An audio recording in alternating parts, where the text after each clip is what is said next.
Baik pemirsa, tentunya seperti yang sudah sempat saya sampaikan tadi dan juga kita menyinggung apa yang terjadi di Jerman dan juga beberapa negara Eropa lainnya. Nah ini kami akan langsung mendengarkan cerita dari rekan kami Miranti Hirschman yang ada di Jerman. Selamat malam waktu Indonesia Miranti. Selamat malam Putri, selamat malam pemirsa TV One. Baik, dan juga selain Miranti kita sudah tersambung dengan Profesor Zubairi Jurban selaku ahli spesialis penyakit dalam yang juga Ketua Satgas COVID-19 dari Ikatan Dokter Indonesia atau IDI. Assalamualaikum warahmatullahi wabarakatuh. Selamat malam Prof. Zubairi. Waalaikumsalam warahmatullahi wabarakatuh. Selamat malam semuanya. Baik, sebelum nanti kita berbincang-bincang dengan Prof. Zubairi dan juga yang sudah bersama saya di sini Dr. Yusuf Kristianto. Assalamualaikum warahmatullahi wabarakatuh. Selamat malam Dr. Yusuf. Baik, ini kita juga akan dengarkan dulu cerita dari Miranti. Miranti, sudah mendapatkan vaksin belum di sana? Kebetulan belum Putri, walaupun saya sudah mendaftarkan diri untuk mendapatkan vaksin, tetapi hingga kini saya belum mendapat kabar kapan saya akan mendapatkan vaksin tersebut. Miranti, untuk masyarakat dapat diberikan vaksin? Di Jerman sendiri sebetulnya sudah dimulai program vaksin ini sejak bulan Desember 2020. Namun pemberian vaksin di Jerman ini tergolong sangat lambat hingga kini Maret, jadi sudah berjalan sekitar 3 bulan lebih.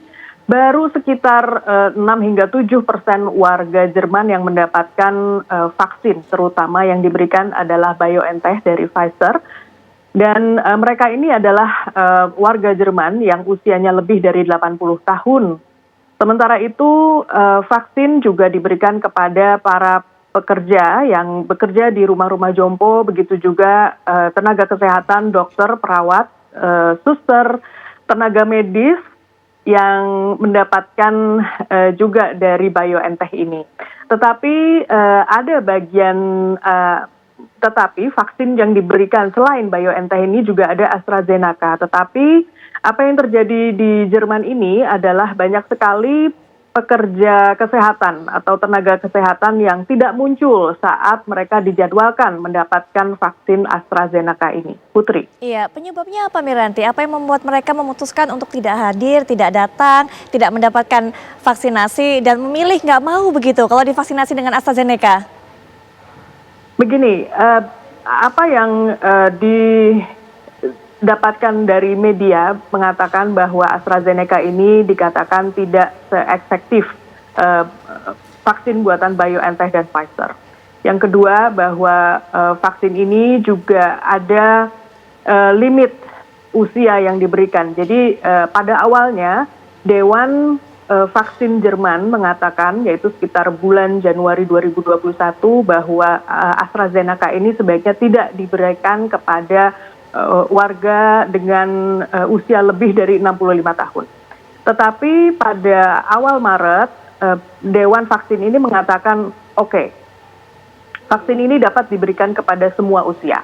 Sehingga perbedaan-perbedaan atau update dari Dewan Vaksin ini membuat masyarakat di Jerman ini banyak yang bingung begitu, Mbak Putri, dan sehingga mereka mengatakan mereka lebih baik menunggu sehingga mereka mendapatkan vaksin yang mungkin lebih baik seperti BioNTech atau Moderna yang telah diuji klinis dan hasilnya jauh lebih baik daripada AstraZeneca. Tapi ini adalah banyak yang percaya seperti ini sehingga mereka tidak muncul pada hari pemberian vaksin ini diberikan. Saat ini yang masyarakat yang saya katakan tidak muncul pada hari pemberian adalah kebanyakan mereka yang bekerja sebagai tenaga kesehatan. Mereka biasanya bekerja di klinik-klinik sebagai asisten dokter atau asisten dokter gigi gitu ya. Ini juga karena BioNTech ini diutamakan diberikan kepada mereka yang berusia lanjut dan lebih dari 80 tahun. Dan saat ini memang di Jerman, Prancis dan Swedia mereka sepakat bahwa AstraZeneca ini dapat diberikan kepada semua usia. Sementara itu beberapa negara di Uni Eropa juga mengatakan bahwa mereka menghentikan sementara mengingat beberapa negara di Uni Eropa menghentikan sementara pemberian vaksin AstraZeneca ini karena ada beberapa kasus, yaitu pengentalan darah, dan di mana negara-negara ini bisa saya sebutkan adalah Norwegia, Denmark, Bulgaria, Belanda, dan sebagian Italia, dan juga Irlandia. Putri. Ya. Adakah sanksi yang diberikan oleh pemerintah setempat kepada mereka, masyarakat ataupun tenaga kesehatan yang menolak untuk diberi vaksin AstraZeneca, Miranti?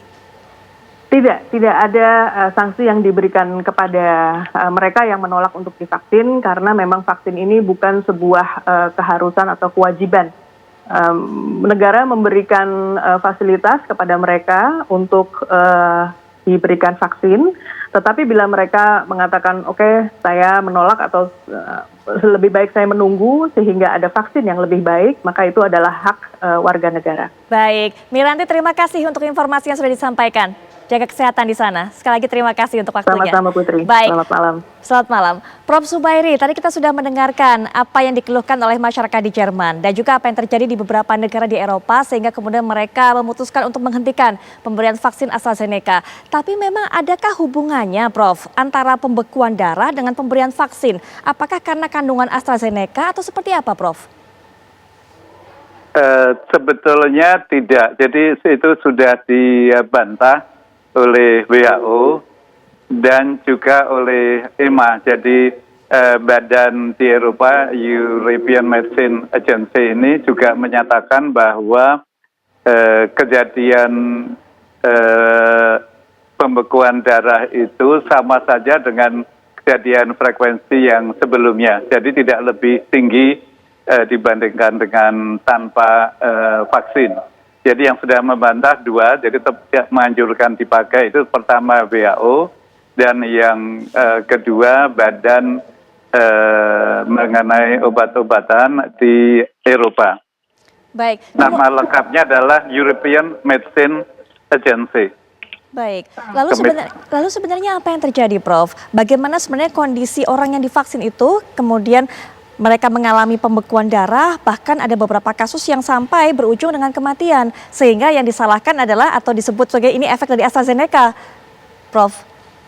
Iya, sebetulnya kita bisa belajar juga dari Pfizer. Pfizer itu begitu disuntikan, nggak lama kemudian belum banyak yang disuntikan pun di Israel 240 orang terinfeksi. Namun kemudian dibantah bahwa terinfeksinya karena belum didapatkan kekebalan karena baru terinfeksinya baru saja setelah suntik. Jadi hari ke-1 sampai hari ke-8 suntik itu mereka pada terinfeksi, tapi jumlahnya banyak banget 240. Kemudian Pfizer itu juga menyebabkan kematian pada usia lanjut yang relatif rapuh itu di Norwegia dan juga ada 5 di Prancis, dan itu kemudian dibantah karena yang disuntik adalah orang-orang yang di panti jompo yang rapuh, artinya untuk jalan 200 meter saja nggak kuat, untuk naik tangga nggak bisa. Nah itu yang sehingga menyebabkan kematian dan dibantah karena menurut mereka datanya itu didiemin juga meninggal. Jadi memang kita harus di zaman sekarang ini, zaman pandemi ini kita harus bicara evidence based medicine. Bagaimana bukti ilmiahnya? Bukti ilmiah menunjukkan bahwa baik yang AstraZeneca ternyata tidak menyebabkan pembekuan. Kemudian baik Pfizer ternyata tidak menyebabkan infeksi yang di Israel maupun juga tidak menyebabkan kematian di Norwegia. Jadi memang harus cepat-cepat diantisipasi namun harus diadunya harus dengan bukti ilmiah yang menurut WHO dan European Medical Agency ini memang bukan penyebab koagulasi. Baik, Dr. Yusuf, ini kan kita tahu bahwa masyarakat sudah tidak sabar untuk mendapatkan vaksin karena memang ingin sekali terbebas ataupun terhindar dari corona ini. Tapi kemudian ketika vaksin AstraZeneca ini datang, pemerintah memutuskan untuk menghentikan sementara distribusi. Bagaimana Dok melihat ini? Ya, pertama kita harus bersyukur juga pemerintah mengambil Astra karena penyimpanannya sangat mudah, sama seperti Sinovac, hanya perlu di kulkas biasa. Sehingga pendistribusian untuk ke daerah itu sangat mudah. Sehingga itulah pemilihan terhadap AstraZeneca.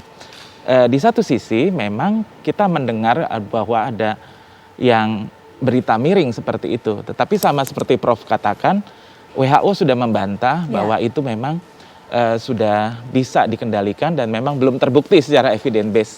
Baik. Penyebabnya itu. Ini Kira-kira juga yang itu. menyebabkan keraguan di kalangan masyarakat, Betul. begitu, karena banyaknya berita yang beredar mengenai hal ini, Betul. sehingga ketakutan. Kalau yang kemarin sudah ada yang terbayang takut divaksin, dengan berita ini malah makin takut, takutnya gitu, Dok. Iya. Kalau saya pikir sih semuanya kita harus mengikuti perkembangan dan jangan pernah langsung menerima WA, langsung menerima. Biasanya kita harus bandingkan dengan referensi yang lain. Jadi kalau saya selalu, kalaupun mau datang ke TV One, pasti saya harus cari referensi jurnal terbarunya seperti apa. Dan seperti Prof tadi katakan, WHO sudah menyatakan cukup clear untuk aman. Baik, Astra. artinya aman. Tapi hari ini tadi juga pemerintah memutuskan untuk menghentikan distribusi. Nanti kita akan bahas juga, kita akan dengarkan keterangan dari juru bicara vaksin Kementerian Kesehatan untuk bisa menjelaskan langkah selanjutnya apa dari pemerintah, termasuk untuk bisa menyediakan vaksin yang begitu banyak untuk masyarakat. Sesaat lagi.